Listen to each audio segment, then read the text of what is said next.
This is Los Angeles. Our Lady, the Queen of the Angels, as the Spaniards named her. The fastest growing city in the nation. It's been called a bunch of suburbs in search of a city. And it's been called the glamour capital of the world. A mecca for tourists. A stopover for transients. A target for gangsters. A haven for those fleeing from winter. A home for the hard-working. It is a city holding the hopes and dreams of over 2 million people. It sprawls out horizontally over 452 square miles of valleys and upland, of foothills and beaches. Because of that vast area, and because of a population made up of people from every state in the Union, Los Angeles is the largest police beat in the country, and one of the toughest. We're going to take you into the city hall where police headquarters are located. Here in communications are the ears and voice of the police. The lights on the complaint board flash 24 hours a day. Citizens reporting a prowler, a lost child, a man molesting a woman, an auto accident, a wild party. Spend an hour or two here and you will think the whole city has gone berserk. Minute by minute, the orders go out to the radio cars in the far-flung divisions. Watts and Wilshire and West Los Angeles. Hollywood and Hollenbeck Heights in North Hollywood. The work of the police, like that of woman, is never done. This is the case history of a killer, taken from the files of the Detective Division. The facts are told here as they happen. The story properly starts here in Hollywood Division headquarters at 1 o'clock of a June morning last year. Officer Robert Rawlins had finished his tour of duty and signed out. It had been a tough day. He'd be glad to get home. His wife would be waiting up for him as she always did.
Hey, fella.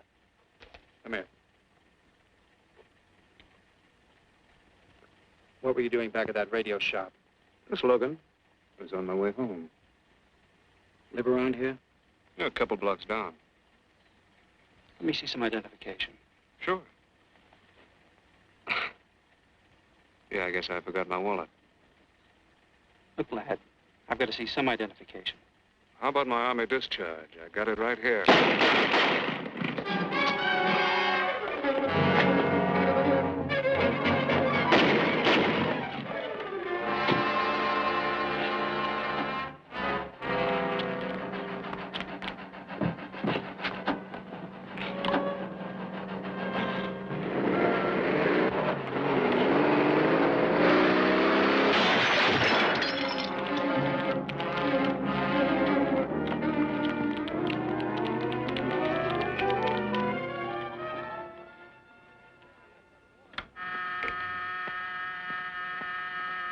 Police Department, Operator 27.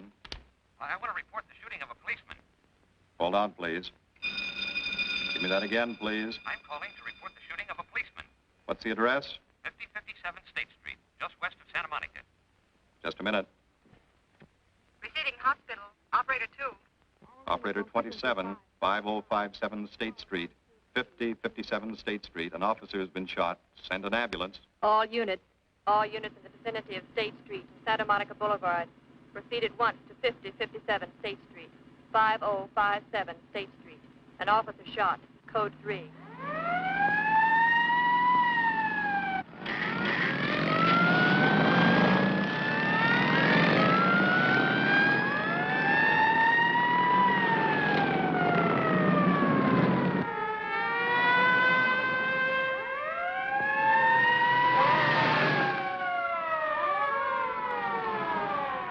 To Control 1. Control 1 to 80K. Go ahead. This is Breen. Instruct Homicide to throw out a dragnet and pick up all suspicious characters in the area of the shooting. Also notify Sergeants Marty Brennan and Chuck Jones to report to me at the scene of the crime. Control 1 to 80K. Roger.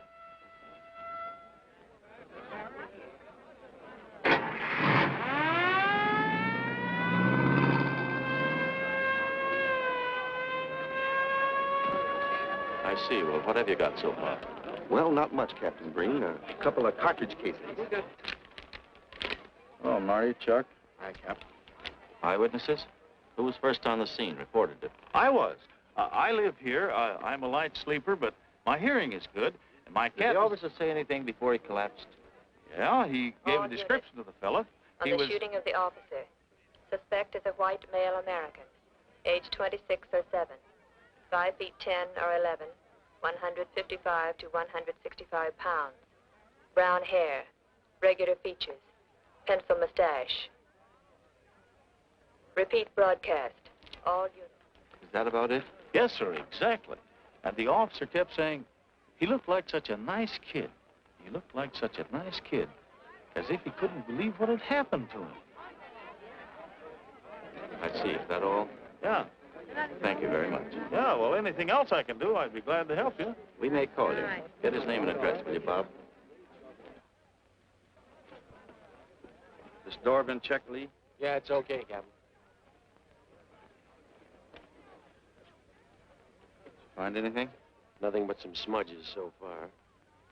Found this in the glove compartment. I think it's nitroglycerin. Doesn't look quite right. Well, check it down at the lab. Right.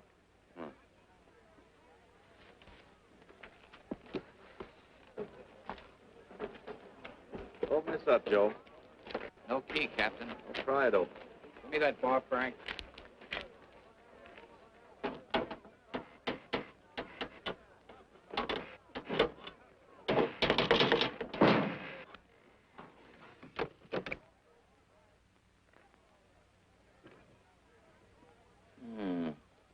Regular arsenal.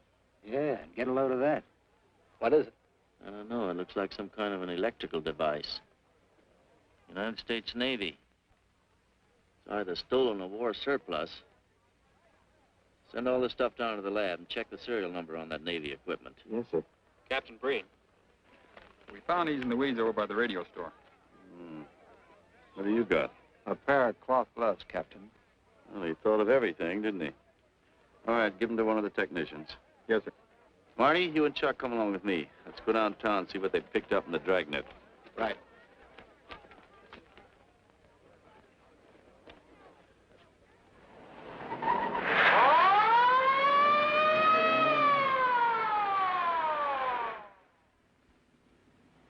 You know him, Marty? Yeah. I know his wife, too. Ever since high school. Captain, I wish you'd let Chuck and me handle this case. All right. I don't want any dead heroes. I just want the man who shot Rollins. The suspects began to arrive at headquarters in droves. The police tossed every motel and hotel and many private homes in a 4-square-mile area around the scene of the shooting. Every available radio car and patrolman and detective was out on the dragnet. The strings were being drawn tighter and tighter. Many a man returning from a date or a late party or a poker game surprisingly found himself in a squad car, its siren screaming as it brought him to the detective bureau. The dragnet gathered in some strange fish, and many ordinary ones. All the rest of that night, the detectives probed, needled, questioned, quizzed. Everything was checked. Fingerprints, names, addresses, stories. Every fish in the net was examined. Most of them thrown back into the sea, not worth keeping. Except a few parole violators and slightly shady characters whose stories needed a lot of verifying. I wasn't prowling no cards. Just taking a walk, you know, getting in condition. You were running when the radio car picked you up. Yeah? Maybe that's why the guys call me Punchy. He's got a point there. 2 felony convictions, no warrant, no warrant. He's on parole. Book him, violation of parole. Let's have the next one, Joe. What were you doing in that vacant lot? The vacant lot. Lot? What were you doing in it at that time of night? Niệm của mình cũng tốt lắm, ngồi ấy xì hữu nội là ngồi ấy 30 cái nền miêu lúc dưới lại của ngồi sinh thành nghe ngồi thành ca giờ ngồi từ đầu ra sang gì. You say your name is Ralph Henderson. So what? Well, you know, it's a funny thing, Ralph. There's a guy around this town that's been wearing your fingerprints. Only his name is Pete Hannon. Okay. So I'm dead. So what's one more confession in my life? Now you're talking, Hammond. Okay, Andy. Hello, Harry. What have we got here? Oh, some robbery suspects. Candidates for San Quentin. Handsome here is the big shot. He runs the outfit. Have a gander at his record. Car theft, escape from reform school, robbery, assault with a deadly weapon. Not bad. Look at the heater we found on him. German Luger, fully loaded. Redhead here tried to carve up one of the arresting officers with this pretty toy. Nice boys. By dawn, many minor wrongdoings had been uncovered, and a few incipient felonies. The checking of the suspects had been thorough, painstaking, and tedious. But all the work was for nothing. The man who had shot Officer Rollins was not among them. He remained no more than a description, a shadow of a man, mysterious, elusive, deadly, hidden away somewhere in the vast city. As for Rollins himself, he couldn't help. He was in a coma at receiving hospital. Mrs. Rollins waited out the long, tense hours while her husband fought to live. Many another officer's wife had so waited. Many another will. The word came shortly after sunup.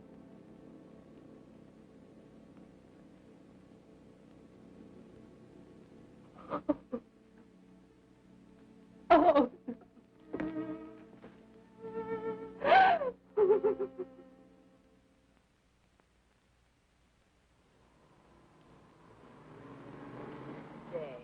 A white male American, 26 or 7, 5 feet 10 or 11, 155 to 165 pounds, brown hair, regular features, pencil mustache.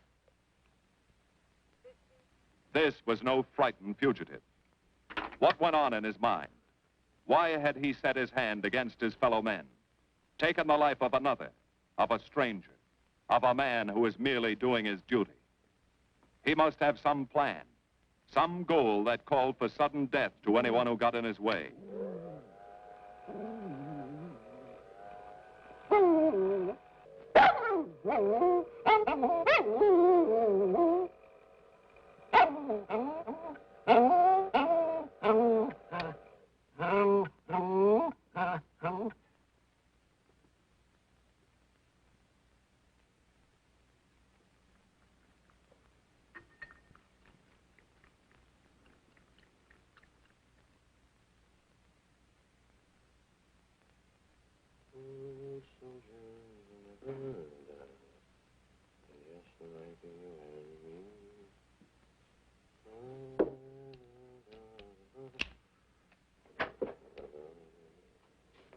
Good morning, boys. Morning, Lee. Hi, Professor.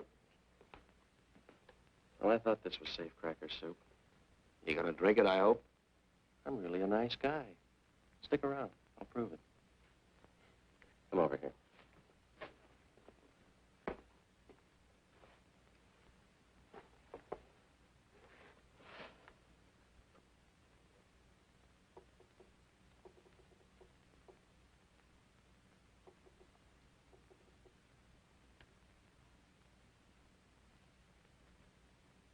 Hold this for me, will you, Chuck? Thank you. Now, if you'll hand me that hammer, Marty. Thank you.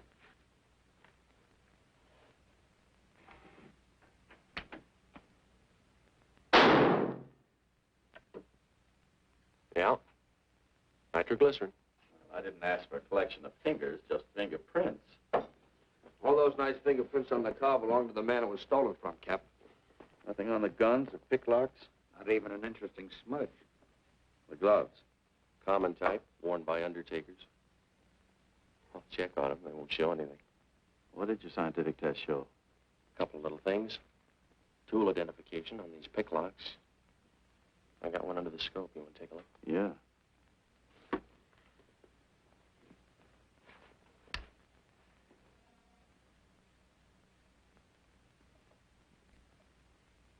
Take a look. I see. Well, it seems to tie the tool up with the lock. Now, if that microscope could only tell us who did it. I'm working on that. No, only an amateur would carry that liquid dynamite in a car. This boy's no amateur.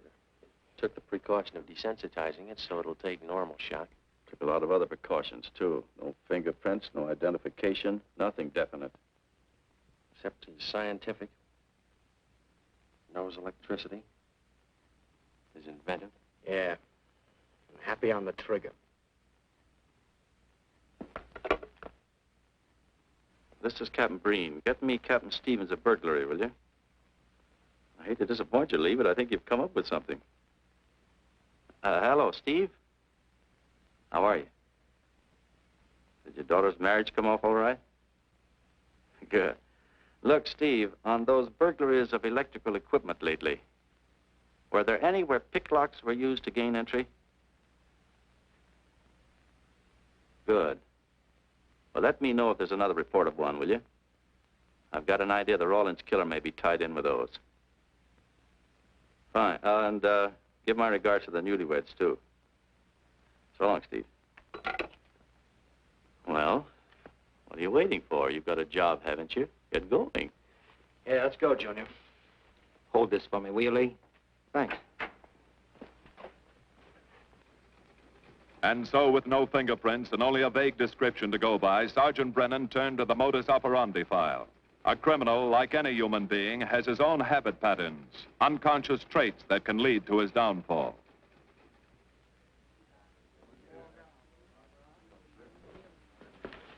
Well, they are, Junior. List of burglars who use picklocks for entry. Oh, great. This narrows it down to just a couple of hundred suspects in this area. Give me a match, will you?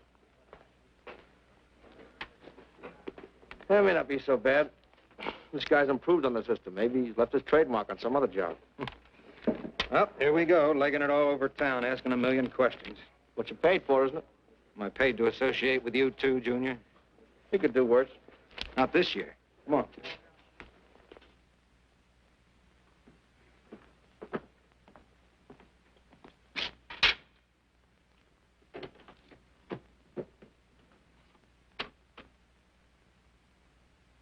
Car 12, car 12, in the 10,000 block on Mississippi. A 394-15 disturbance.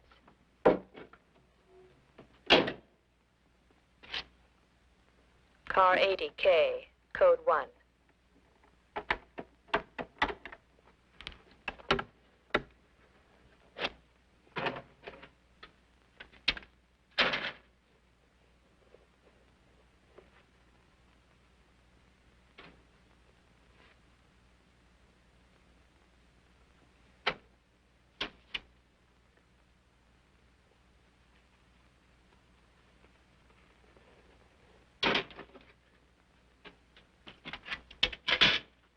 All units, on the broadcast of the suspect arrested in the shooting of Patrolman Rawlins. Cancel the cancellation. Suspect released from custody.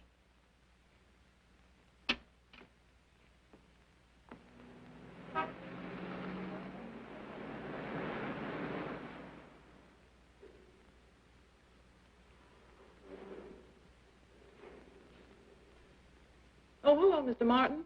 You find Mr. Reeves in the machine shop.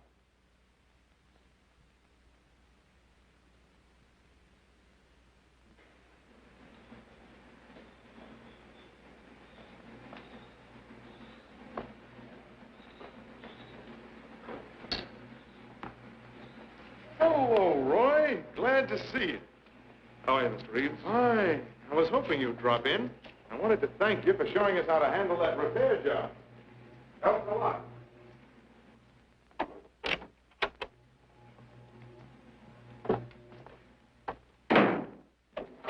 Oh, what have we got this time?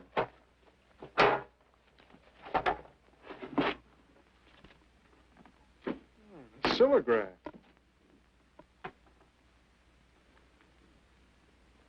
Well, there are plenty of these around, Roy. Not like this one. Yes, I see. I suppose, as usual, you've added your own improvements. You know, it seems wrong that a man of your talent should bother consigning equipment for rental.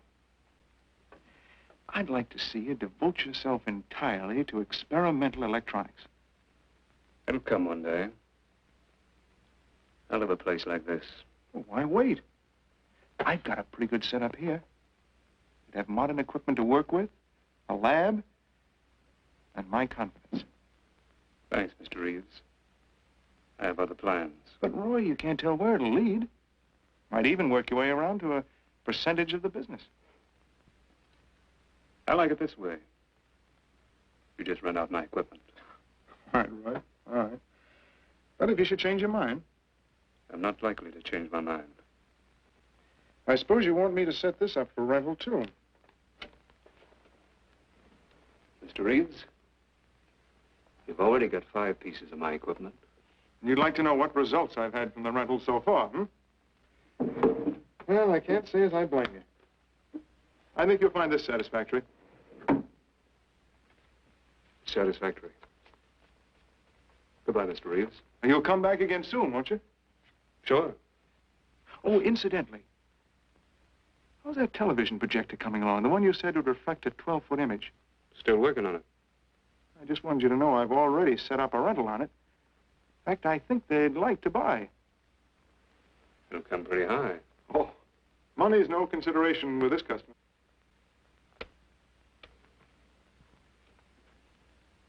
Tell him he can pick it up tomorrow. I thought you said it wasn't finished yet. It'll be finished.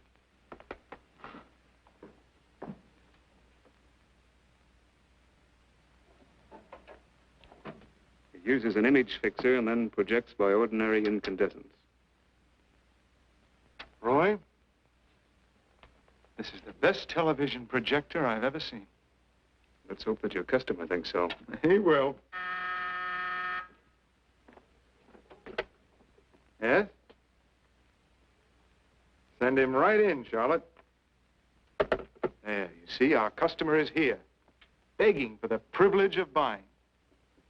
Better be running along. I'm not much good at business. Oh, but Roy, he'll want to congratulate you. Just see that the price is right. All right, Roy. I'll get you a good deal. So long. See you.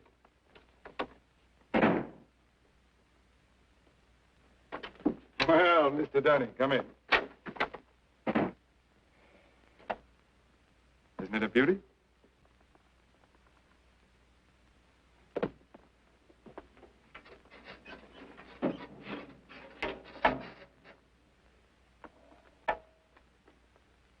It's a beauty, all right. You like it? I certainly do like it. You see, it's mine. What do you mean? Let me have the police. I built it. Spent years on it. Oh, you must be crazy. Roy built this machine himself. Your friend's a crook, Paul. You've been taken in. Hello? Give me the burglary detail. Dear Jim, regarding your inquiry on a .38 caliber Smith & Wesson revolver, serial... Oh, come in, boys. Burglary detail just sent this report through.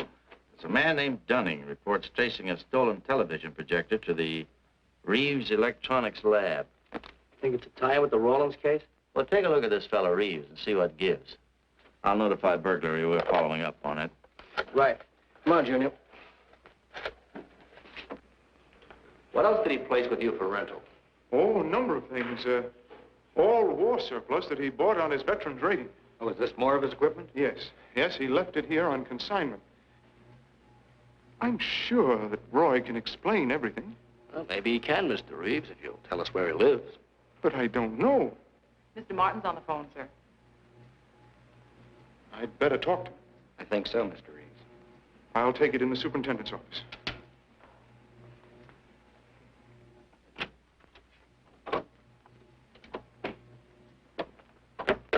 Tell him that you sold the set, and his money's waiting for him here. Find out what time he's coming by. Put Mr. Martin on.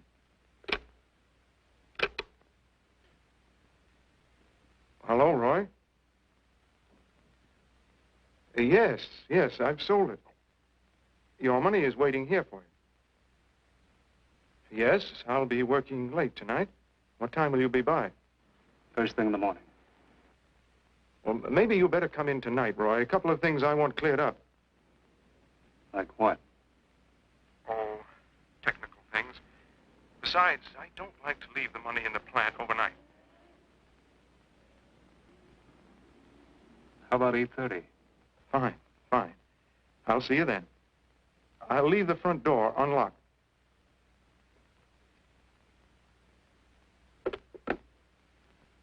You'll be here at 8:30.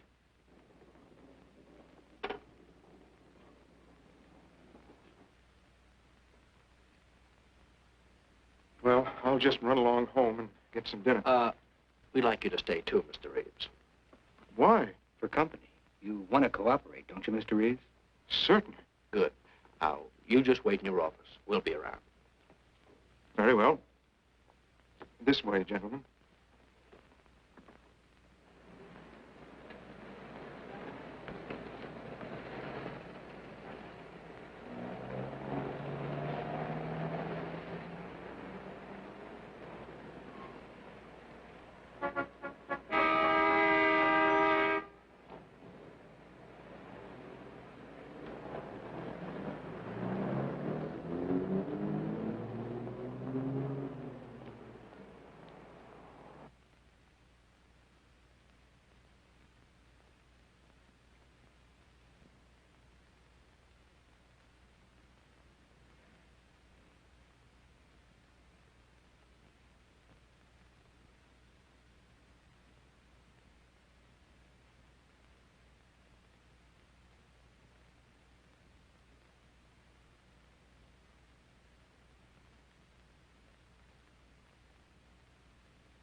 Reeves.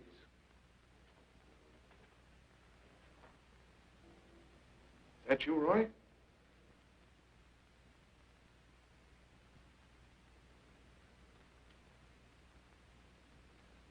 Go outside and block that alley door.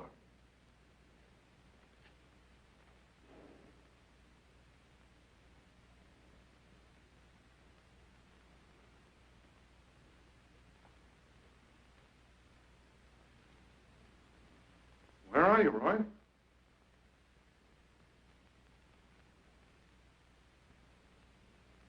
Who's in here? No one. I'm alone.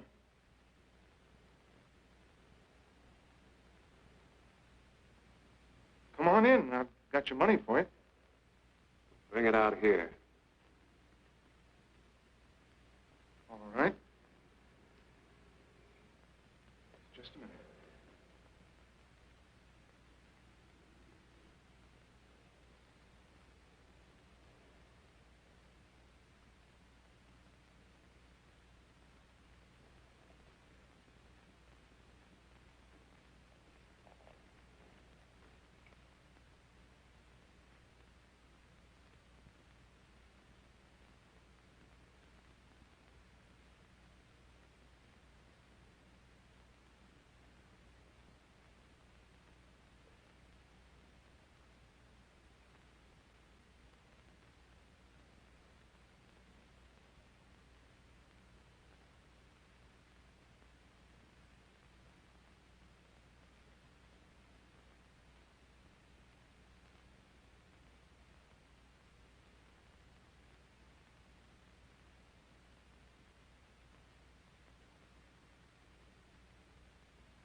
No. None of them even looks like Roy Martin. He had such a fine face. Didn't keep him from carrying a gun. Or didn't you know that? No, I didn't.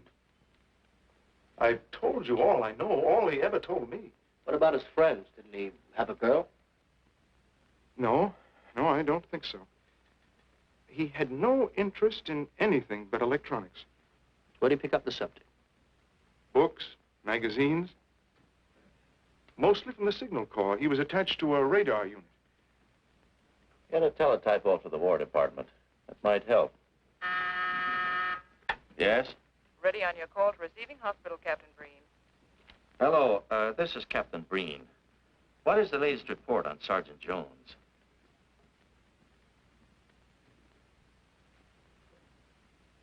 I see. Well, let me know if there's any change, will you?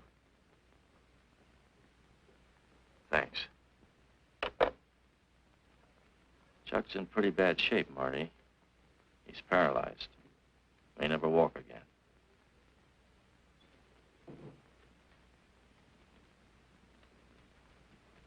Oh, I'm sorry. It's funny that Martin showed up at 7 when he told you he wouldn't be there till 8:30. I don't know why. Except he was always unpredictable. I'll tell you why. Because you warned him. That's why he came early. That's why he came in the back way. But you heard me tell him the front door would be open. And the key didn't let him in the back way? He must have had one made. Why don't you tell us the truth? Marty.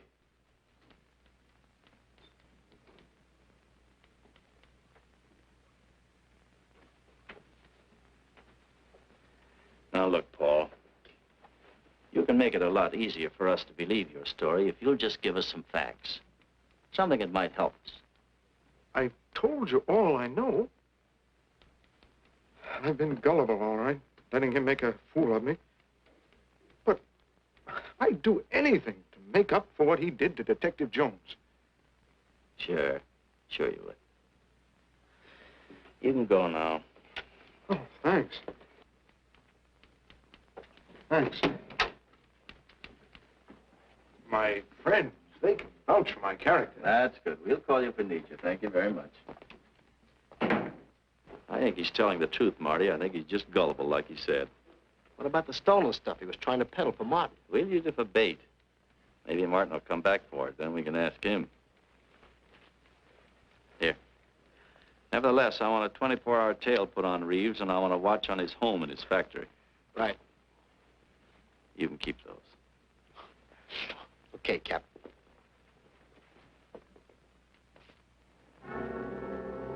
And now the killer changed his tactics, his modus operandi. It would baffle the police. They always expected burglars to remain burglars, not go in for stick-ups. They'd never tie this up with him. So wearing a variety of disguises, coming and going like a shadow, ready to kill if cornered, he struck the bottle stores in a one-man blitz that had the robbery detail dizzy.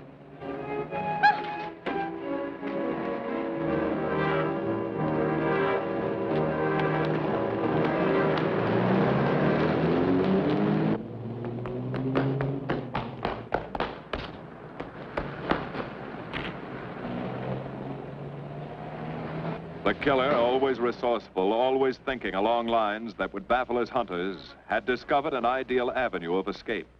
Under Los Angeles is a vast and intricate system of huge storm drains built to siphon off the flash floods of the rainy season. Many of the tunnels are large enough for 2 cars to drive abreast. Here were 700 miles of hidden highways, ideal for the use of someone who needed to hurry from place to place without being seen. Ideal as a hiding place for guns and supplies in case of emergency. What is it, Lee? Well, the reason I asked you to come over is I think I've hit on something. An identification? No, not quite, but a tie-up. Now, These are the shells from the gun that killed Rawlins.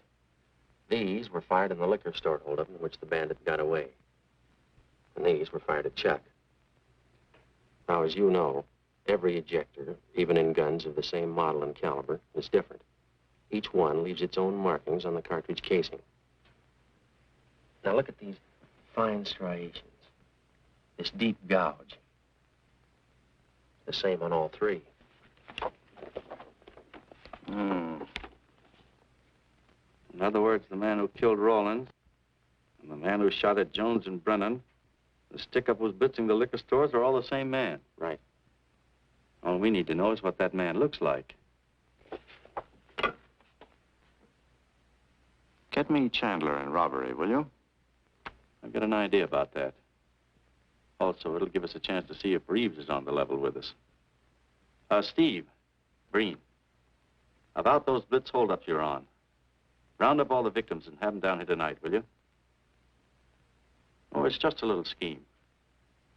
Thanks, Steve. That's good. Now, I'll sketch another one of the same type, only this time thin it out a little, huh? All right. Hi, Lee. How's it coming? Be ready for tonight? We'll be ready. Think it'll work? It should. Where'd you get the idea? From a kidnapping case in Chicago. But I thought these slides might be an improvement over the method they used. Could be. Captain thinks so. Good evening, ladies and gentlemen. May I have your attention for a moment, please? You've all been asked to sit in on a little experiment tonight. We're going to try to build a picture of a face. A face of a man who's cunning, resourceful, and deadly. He's a man who killed a police officer. Now, some of you he held up at the point of a gun. You may have seen his face, remembered something about it. And we want you to tell us exactly what you remembered. Whether it's his hair, eyes, nose, or mouth. And we're going to try to put those pieces together so that they add up into a picture of the face of the man we want. Now, you can see how we're depending on you. Lights? Now, first, we're going to concentrate on the type of hair our man had. And if the picture looks anything like his hair, I want you to speak right up. All right, the first slide, Lee.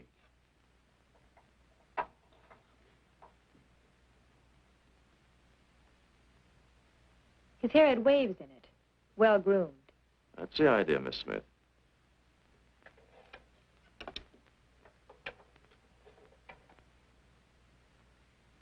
Is that any closer? No, it was parted on the side.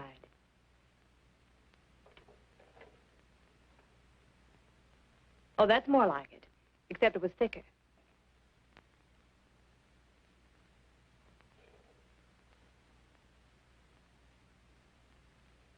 Oh, that's very close. Yes, that's the way his forehead looked. It was broad and high. All right, hold that slide. Now, the next series of slides will take into account his eyes.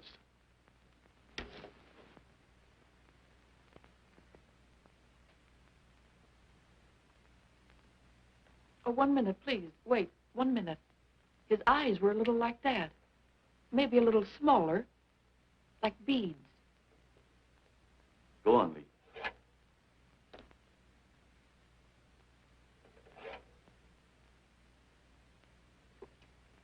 Now you've got it. Now, hold that slide, Lee. Anyone else? That looks like him, only a little madder. He had a patch over one eye when he come into my place of business. I remember noticing that the one showing was blue. Well, the guy that stuck me up had on horn-rimmed glasses. He was wearing a Band-Aid across his nose when he knocked me over. Uh-huh. All right, hold that, Lee. Well, so much for the eyes. Go ahead.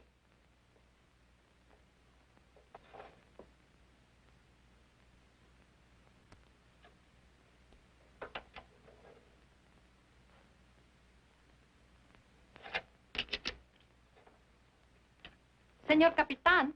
Yes, Miss Montalvo? Ay, ¿cómo se dice en inglés? A sus órdenes, señorita. Ah, qué bien. En este bandido, la nariz fue chata, como aquella, pero un poco más chata y más ancha. Like that, Captain, but more snubbed, wider. Try another one, Lee.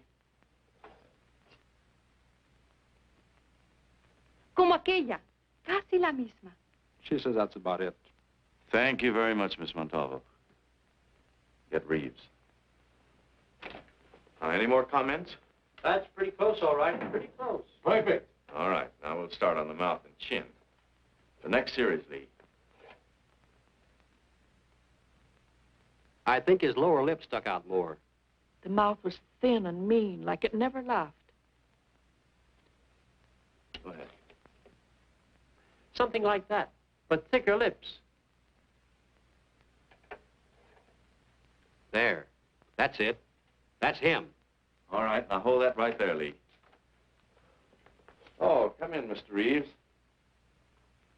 Good evening, Captain. Did you ever see that face before? Why, it's Roy. Except for the hair being a little lighter and the eyebrows heavier. It's Roy. You're sure? I'm positive I'd know him anywhere. Lee, I want a retouched photograph. Now lighten the hair and give more body to the eyebrows. Right. Lights. That's all. Thank you very much. You've been a great help. It's positively amazing how you found out what he looks like. Well, we're looking for an amazing criminal, Mrs. Johnson. Thank you and good night. Good night, Captain. And so the face of the unknown killer, built up from fragments of evidence, was sent out all over the country. To chiefs of police, to sheriffs, to county constables and county jailers, to the wardens of prisons, to all postmasters and postal inspectors, to the agents of the Treasury Department, to the FBI. They showed that picture to the inmates of jails and prisons, to men with a wide acquaintance among the cat burglars and the violence boys. Informers and con men and sharpshooters were quizzed, those on the fringe of crime and those deep in the rackets. Many wanted to help. Nobody could. No one in the underworld recognized that mysterious face. He was as unknown as if he had lived in the 16th century.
Reeves. Roy. Listen carefully, Reeves. Control yourself. I know you're alone in the house. Act like you're alone.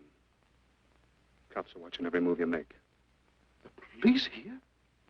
They got you staked out like a muskrat hide, watching you around the clock. Here at your plant, tailing your car. Sit in that chair.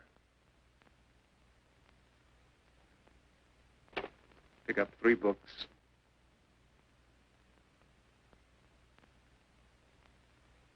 Don't look up and don't answer me. All right. But glance at the books.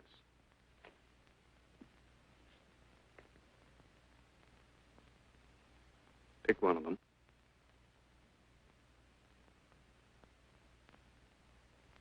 Okay. Now, that's the book you want to read before you go to bed. Now, get up and turn off the lamp.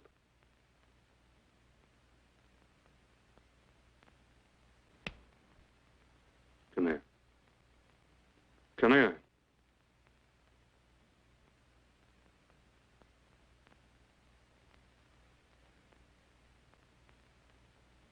Go in the den.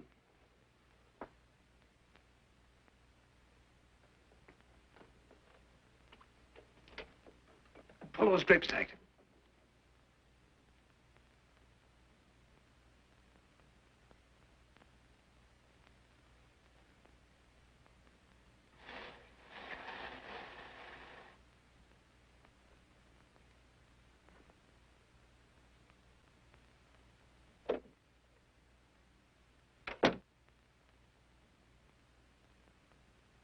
Now get away from him.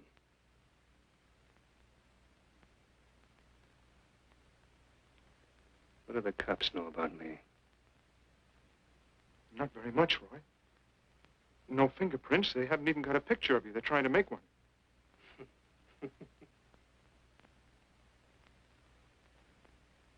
How much cash you got in the house? None. I never keep any cash in the house. It isn't good business. I suppose you think it was good business letting me walk into that trap. No, Roy, no. Don't do anything you'll regret. Now, listen to me. It isn't too late. Give yourself up. Come to your senses before you kill someone else.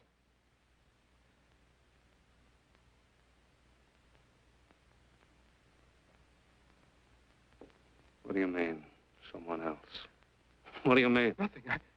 The two officers, they said one of them might die. He's still alive, isn't he? Reeves? I never thought you'd stooge for the police.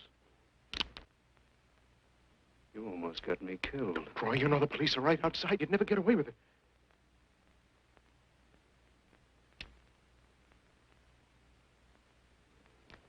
That's right.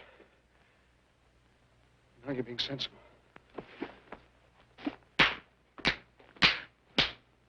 I know there's money here.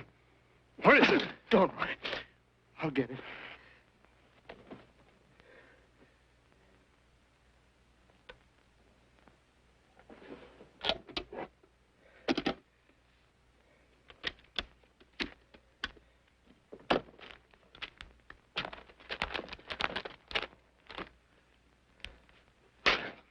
It's not enough. Stuff you've got in mind is worth thousands. I'll get more. Get it. Keep it handy. I'll be back next week and next month. But get it and have it ready. Just give me time.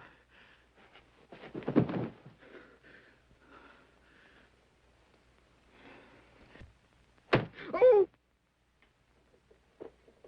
Look, I don't want policemen outside my house following me around. That's what made Roy suspicious. I'm leaving in the morning. I'm afraid I'll have to disappoint you, Paul. Unfortunately, you're our bait. I won't do it. I've done enough. Look, no one's done enough until we find this killer. I asked you to keep a sharp lookout on this house, Marty. I did. Two of the best undercover men in the department were assigned here. That didn't keep Martin from getting in. What's the matter? You tired?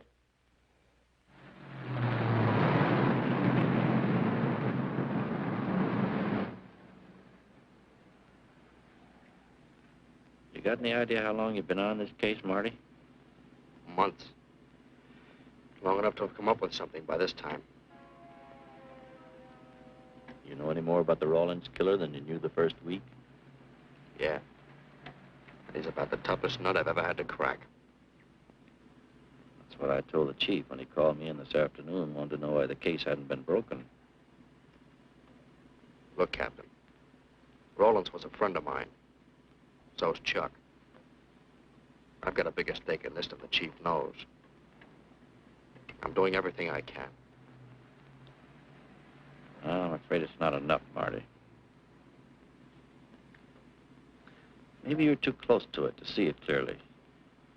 Maybe it needs a fresh team, a new viewpoint. I think you better take a couple of weeks off, Marty. Starting tomorrow. Anything you say, Captain.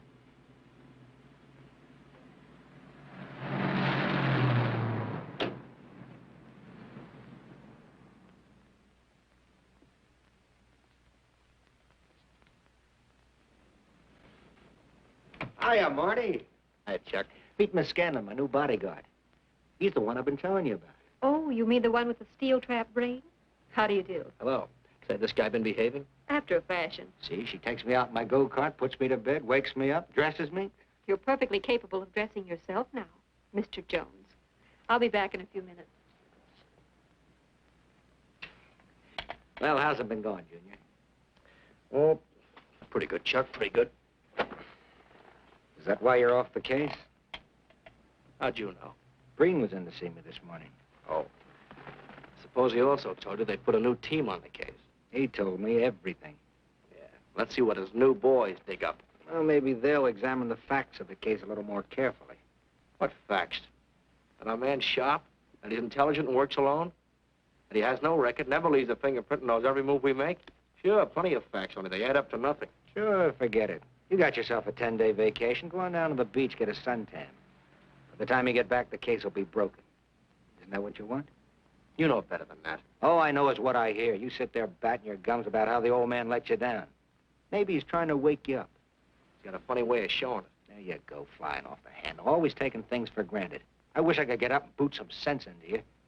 He knew what this case meant to me. He still does. That's why he's trying to get you mad enough to do something about it.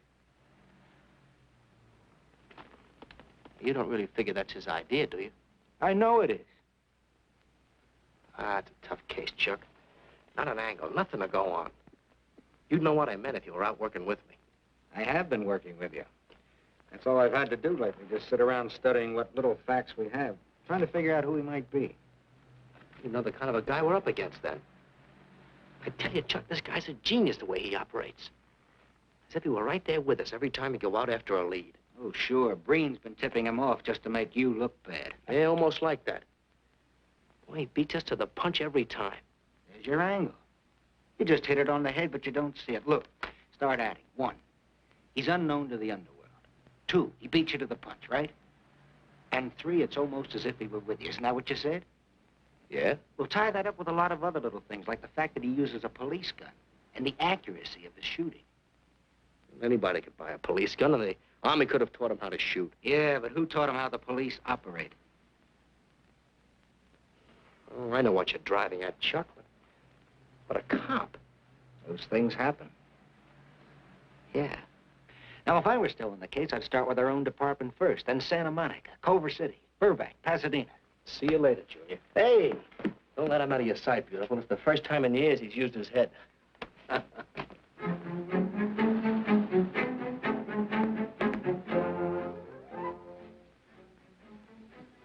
But you get a print of every mug we take. We always send L.A. a copy, Sergeant. It's personnel photos I want. You mean of our boys? That's Roland's killer, isn't it? That's right. You've checked your own department. We did that first.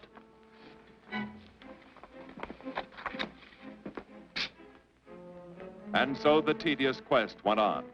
Sergeant Brennan wore out his shoes and his patience, going from police station to police station, checking photos until his eyes were blurry. For police work is not all glamour and excitement and glory. There are days and days of routine, of tedious probing, of tireless searching, fruitless days, days when nothing goes right, when it seems as if no one could ever think his way through the maze of baffling trails a criminal leaves. But the answer to that is persistence, and the hope that sooner or later something will turn up, some tiny lead that can grow into a warm trail and point to the cracking of a tough case.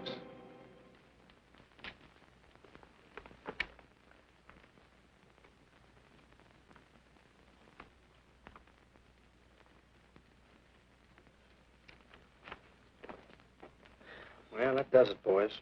Can't say I'm sorry you didn't find him in here. I'd hate to think it was a cop. Doesn't seem to be anybody. Just a lot of pieces of a face that never existed. Do you mind if I see that again? Sure, frame it. Put it on your dresser. Wait a minute. He wasn't a cop. He was a radio technician right here in our dispatch office. What did you say? I'm saying he worked here in 42. Well, come on, give. I remember the kid well. He was sort of strange, never bothered with anyone in the department, just kept to himself. But he was in line for promotion when he was drafted. Where was he living at the time? I don't remember. Try the dead files. He never asked for his job back after the war. I remember writing to him about it, though. He was an excellent worker. Oh, yeah, here we are. Yeah, this is it. Took a while before he answered, but like he says in the letter, he wasn't interested.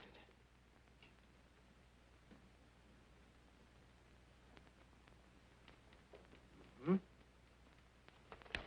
Postmarked Hollywood. No return address. What do you want us to do? All the work? Oh, thanks a lot, Freddie. Remember, he was a civilian employee.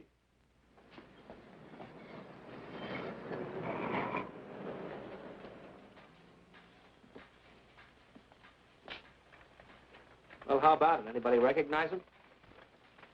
Not on my route. I never saw him before. Yeah, okay, fellas. Thanks very much. I thought for a minute... No.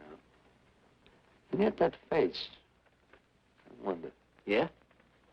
Well, this may not mean anything, but he looks like a guy that's on my route. He never gets any mail, but I see him around there all the time. He lives in one of the courts. Where? Come on, I'll show you. It's not that easy. What time does your route take you past those courts? About 9 o'clock. Why?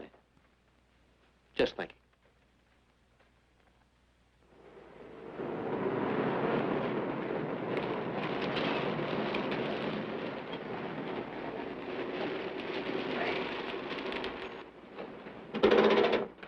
You got any chocolate milk? Sure have, buddy. Yeah. Thanks. Which apartment? Straight on back. Second in the yell. Number 7. Right. Kind of warm today, huh? Oh, it's not too bad for this time of the year.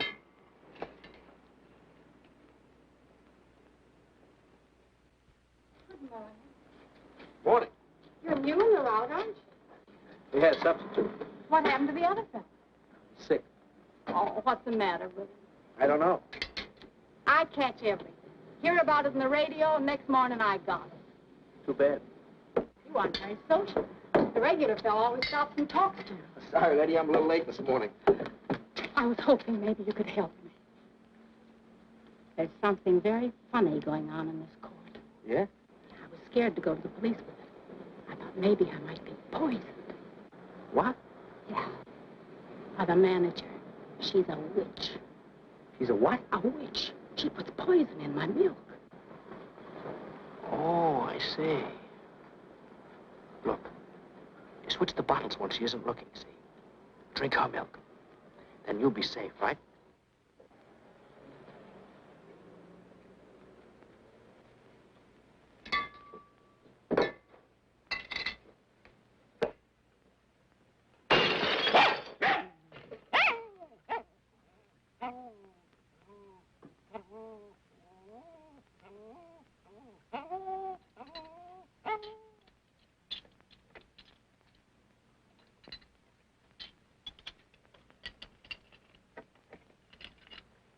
Why, I had a little accident.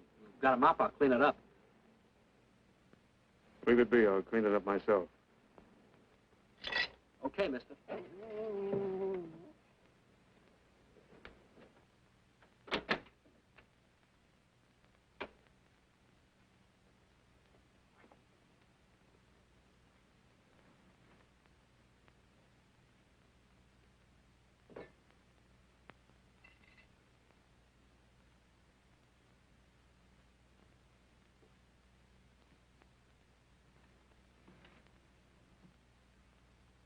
The place is called Bellevue Court.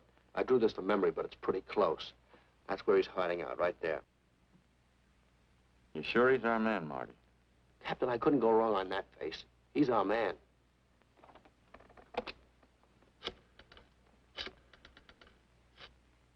Now, there are 5 cottages in this area, and 2, number 6 and 7, in the L at the end of the row. Our man lives in number 7. This building department plan will show you the whole layout. It's bounded on 3 sides by Fuller, Santa Monica, and Poinsettia. Now, the court is partly surrounded by a high wall. Breen, homicide. Good. You keep your eyes open until we get there. Morgan has just gone into his bungalow alone. Any questions? All right, you all have your instructions. Let's go.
We're out on time.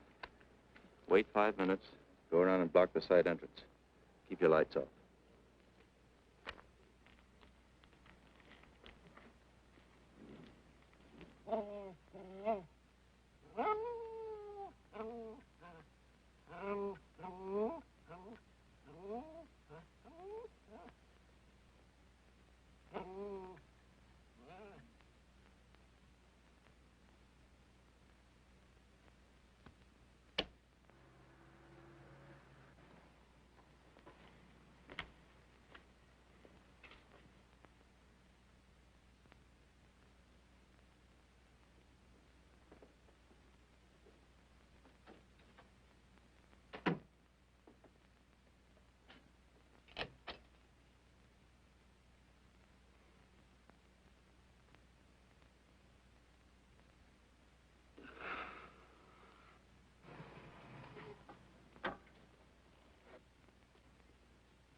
He's loose. I want a radio car in a hurry.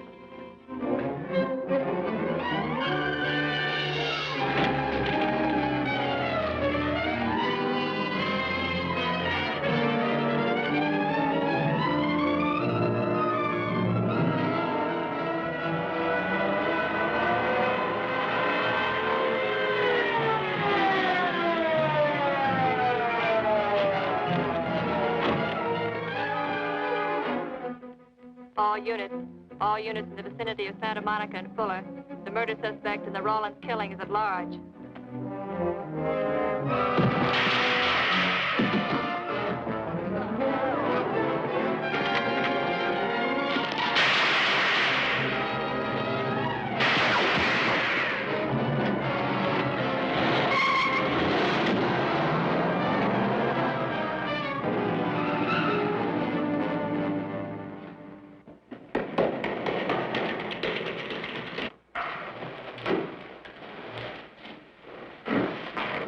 I want a map covering the storm drain system in this area.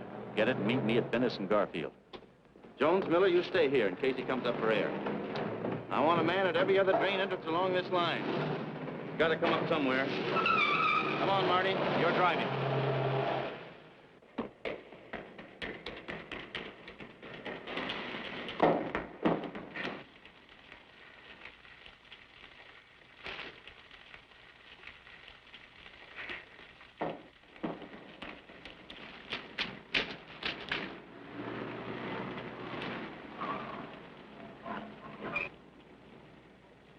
Keep this drain covered. It's liable to pop out anywhere.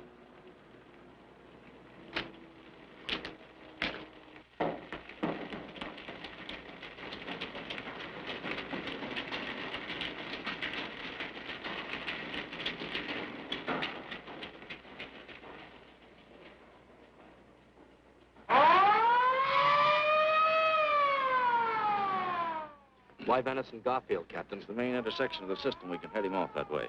ADK to Control 1. Clear frequency 7. This is an emergency. Control 1 to all cars on frequency 7. Stand by. Control 1 to ADK. Go ahead. Notify homicide. Send the following to Venice and Garfield.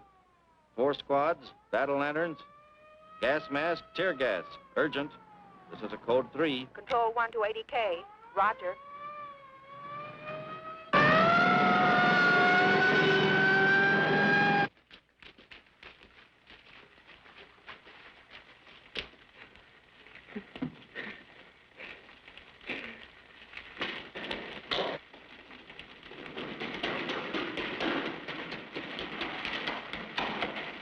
He'll probably head down this main drain to where it comes out at the Rio Hondo. Now, you take your squad and cover that exit. Right. Keep all spare radio cars cruising back and forth along this main street. Watch the curb inlets. We'll go in here.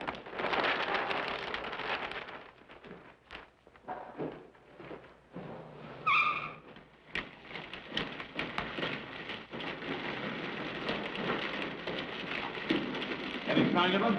No. And we've searched every foot between here and the Rio Hondo outlet. Then he must be up ahead. Let's go.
gas gun.